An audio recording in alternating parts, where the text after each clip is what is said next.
여러분, 요양원, 요양병원 많이 들어보셨죠? 도대체 이 두 곳은 뭐 하는 곳일까요? 이런 돈미세들 반성하셔야 됩니다.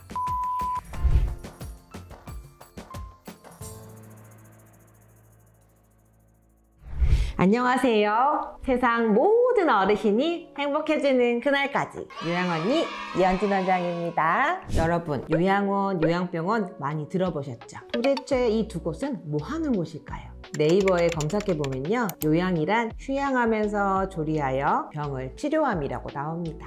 근데 실제로 요양원, 요양병원에 간 어르신들 보면 더 건강해지시는 거 본 적이 있으신가요? 오히려 건강이 악화되시는 분들도 많이 있으신데요. 물론 나이를 드심에 따라서 연로하시기 때문에 그러실 수도 있습니다. 그런데 오히려 요양원에서 병을 얻어오시는 어르신들을 보면 나이 들어서 건강이 악화되는 것이 아니라 제때 관리가 잘 되지 않아서 생기는 질환이 대다수라는 게 가장 큰 문제입니다. 만약 요양원에서 관리를 잘못하면 어떤 질환이 생길 수 있을까요? 첫 번째, 욕창입니다. 욕창은 피부부터 피하 지방이나 근육층까지 궤양이 생기는 것을 의미하는데요. 주로 신체의 부위가 일정한 압박으로 눌린다거나 아니면 그런 부분들이 혈액순환이 제대로 이루어지지 않는다거나 산소 공급이나 영양 공급이 부족하게 되면 이런 원인들이 복합되어져서 욕창이 발생하게 됩니다. 때문에 누워 계시는 와상 어르신들의 경우 이러한 질환들이 쉽게 발생할 수 있어요. 이를 예방하기 위해서는 주기적으로 어르신들의 자세를 바꿔드리고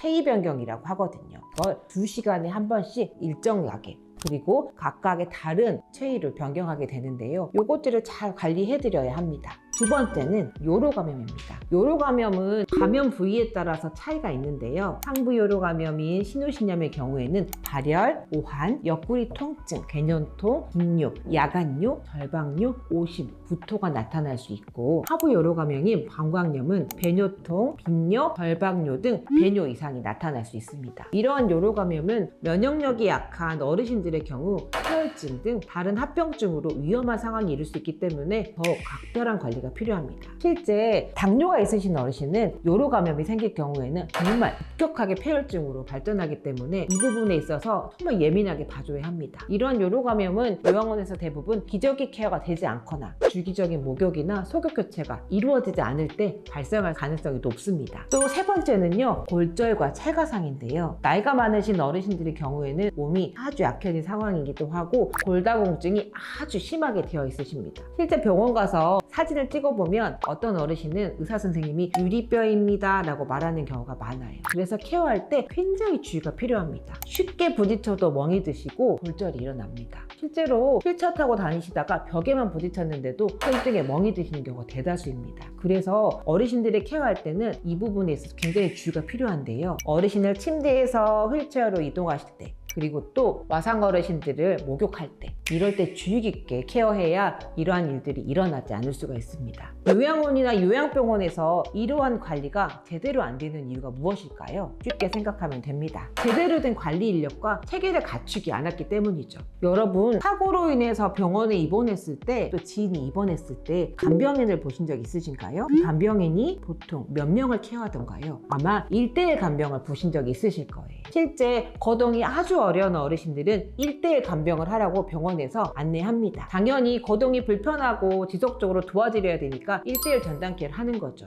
그런데 우리나라 규정상 요양원은 어르신 2.3명당 1명의 요양보호사가 관리하게 되어 있습니다. 저는 진짜 이것도 부족하다고 생각하는데, 하물며 이것을 거짓으로 등록해놓고 실질적으로 관리하는 인원은 더 적은 경우도 있습니다. 뿐만 아니라 대다수 요양병원이 인건비 절감을 위해 상대적으로 인건비가 저렴한 조선족이나 중국인만을 고용하고 있습니다. 이렇듯 요양원과 요양병원들의 임원들이 비용 절감에만 급급하니 제대로 된 관리가 안 될 수밖에 없죠. 이런 돈미세들 반성하셔야 됩니다.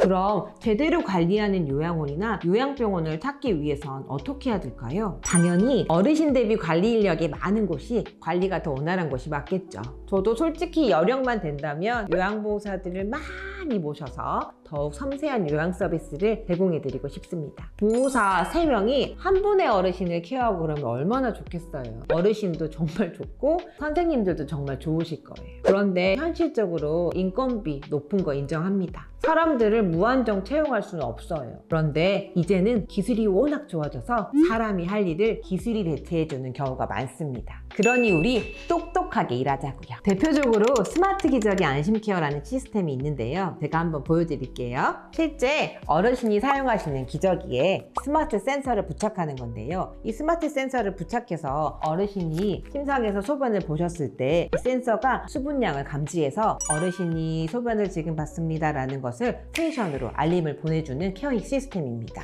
이러한 기술을 요양원과 요양병원에 도입하면 매 시간마다 어르신의 기저귀를 직접 확인하지 않고도 실시간으로 배변 처리해드릴 수 있다는 장점이 있습니다. 그렇게 된다면 기존의 배변 확인에 들어가는 인력을 어르신들의 요양에 보다 신경 쓸 수 있도록 배치할 수 있겠죠. 사실 이러한 시스템이 없으면 보호사들이 계속 확인해야 해서 부끄럽다고 느끼거나 또 주무실 때도 주기적으로 확인해야 되는데 주무시다가 깨시는 경우도 있으셔서 사실 어르신들이 더 좋아하시는 것 같기도 합니다. 아무튼 이러한 스마트 기저귀 안심케어 시스템이나 AI 첨단 보행보조 로봇 등 해당 기술들을 적극적으로 도입하는지 따져보면 해당 요양원과 요양병원의 관리 수준을 예측할 수 있습니다. 오늘은 요양원에서 생길 수 있는 질병과 그 이유에 대해서 한번 속 시원하게 얘기해봤는데요. 여러분, 정직함은 물론 똑똑하게 일하는 요양원과 요양병원에 모셔서 더 건강해지는 요양생활이 되시기를 바라겠습니다. 세상 모든 어르신이 행복해지는 그날까지 요양언니 이현진 원장이었습니다. 감사합니다.